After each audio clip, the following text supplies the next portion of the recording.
I'm pretty fired up right now. Why? Because I saw another post on LinkedIn saying that leads that are not ready to buy should be treated as a waste of resources by the sales team. Now, of course, there's leads that are low quality that should not be contacted by the sales team. But if you're going to treat leads in your ICP that are not ready to buy as waste, you'll soon have a company that's not growing.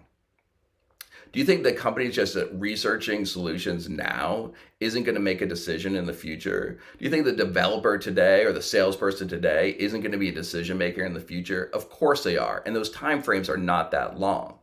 And it's probably not people's intention to say they need to be treated as waste, but that idea cascades down to the sales team. I've seen it myself.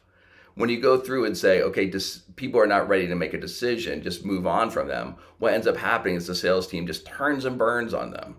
And yes, they get added to a nurture flow, but they remember how they were treated by the sales team. And if it was poorly, then they're going to choose another solution. B2B buying still involves emotion. They're going to remember how they were treated. Let me share with you an example that sort of highlights this point.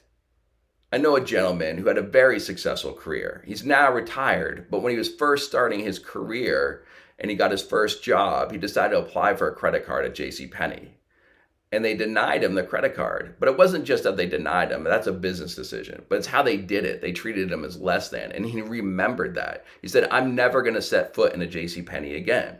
And he didn't. And trust me, over the years, he and his family spent thousands of dollars at a department store, but JCPenney never saw a dime of it. And it's the same thing with B2B decisions.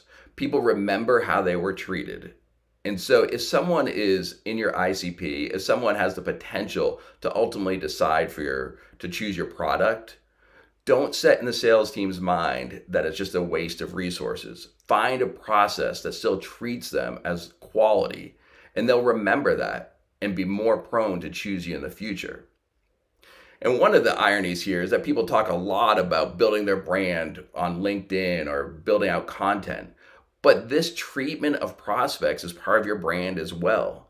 A critical, perhaps the most important part of your brand. And so to be so short-sighted to say, let's build your brand through these activities, but say, let's treat this activity because they're not ready to buy as waste, that's a formula to not grow your business in the future.